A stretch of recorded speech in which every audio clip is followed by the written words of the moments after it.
আমরা দেখছি যে এনসিপির পক্ষ থেকে বলা হচ্ছে যে নির্বাচনের পরিবেশ পরিস্থিতি যেভাবে আছে সেটি থাকলে নির্বাচনের শেষ পর্যন্ত থাকবে কিনা এটা পুনর্বিবেচনা করবে এনসিপি।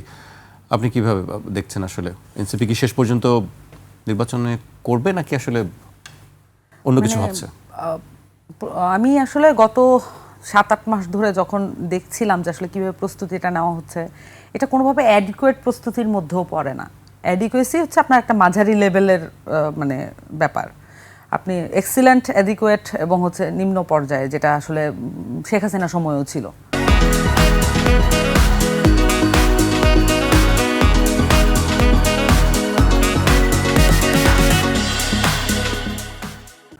সো আমি যেটা দেখতে পাচ্ছি, টোটাল প্রশাসনের যে ধ্বজভঙ্গ অবস্থা, এটা শেখ হাসিনার আমলে যদি আপনি বলেন যে পুলিশ খুব শক্ত ছিল, তাই না? তো পুলিশ তো হাসিনার পুলিশ তো শক্ত থাকবেই। কিন্তু এখন যেটা তার অতটুকু মনোবৃত্তি, মনোবল কিছুই নাই। তার আসলে কনফিডেন্স একেবারেই নাই, প্রশাসনিক কনফিডেন্স নাই। কারণ সে আসলে কোনোভাবে চাচ্ছে যে যেটা বিলং করে, কেউ জামাত বিলং করে, কেউ বিএনপি বিলং করে, যে যেটা বিলং করে সেই সরকারটা আসুক, কোনোভাবে সে চাচ্ছে। কিন্তু আসলে তার যে ওই যে মানে প্রশাসনিক কনফিডেন্স বা ওই সাপোর্ট সিস্টেম দেখতে পাচ্ছে না। কারণ আমার ধারণা যে একজন জামাতপন্থী, আমি মানে জাস্ট বোঝার জন্য বলতেছি, কাউকে তো উদ্দেশ্য করার মানে জানি না এটা ঘটবে কিনা, কিন্তু একজন জামাতপন্থী ইউনোকে একজন বিএনপিপন্থী পুলিশ সেভ করবে কিনা এই কনসার্নে সবাই চলে গেছে। সো আমি এটা অনেক আগে থেকেই দেখতে পাচ্ছিলাম। আমি এজন্য অনেক আগে থেকেই এটা বলার চেষ্টা করেছি যে নির্বাচনের অবস্থা নাই, তারপরেও নির্বাচনটা প্রয়োজন। কিন্তু অন্তর্বর্তীকালীন সরকার এখানে অত্যন্ত সুচারুরূপে মানে নিজেদেরকে গা বাঁচানোর একটা পদ্ধতি আবিষ্কার করে ফেলেছে।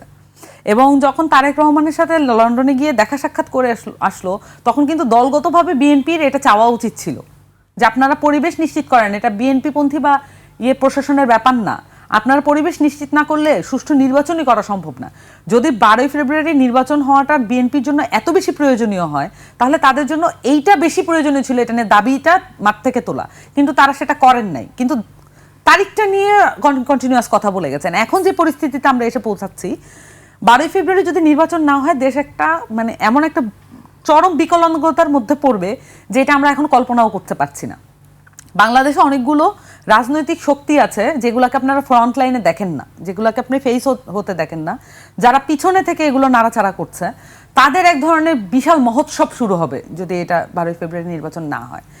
নির্বাচন হওয়াটা খুবই জরুরি। there needs to be a cleansing effect. হ্যাঁ, নির্বাচনে অনেক সমস্যা হবে, অনেক ধরনের প্রশাসনিক কারচুপি হবে, এগুলো জানা সত্ত্বেও আপনার এটাকে গো থ্রু করতে হবে। আপনি যদি অ্যাটলিস্ট মানে এটার বিএনপির অনেক দায় আছে। আমি আর ওইটা রিপিট করলাম না কারণ আপনার সময় কম, না হলে আমি রিপিট করতাম। বিএনপির অনেক দায় আছে এটার পিছনে। কিন্তু এটা এখন এমন একটা পরিস্থিতিতে এসে দাঁড়িয়েছে, যদি 12 ফেব্রুয়ারি নির্বাচনটা না হয়, তাহলে আসলে একটা ভয়ঙ্কর অবস্থার মধ্যে দিয়ে বাংলাদেশ যাবে। মানে আসলে সত্যি কথা বলতে, একটা সিভিল ওয়ারের মুখোমুখি দাঁড়িয়ে আমরা এই যে এত কিছু করছি, এটা বিএনপিকে উপলব্ধি করতে হবে। আমার ধারণা বিএনপি এটা উপলব্ধি করছে না। এবং অন্যান্য দিক থেকে ধরেন এই যে মানে যেটা ঘটলো গত 2 দিন, আপনার সংবিধানে বলা আছে যে আপনি দ্বৈত নাগরিক হলে আপনি এখানে মানে ইলেকশন করতে পারবেন না। আপনার সংবিধান, বিএনপির উঠতে বসতে সংবিধান নিয়ে, মানে 72 সংবিধান নিয়ে তাদের যে প্রেম, এটা তো মানে উপচে পড়ে।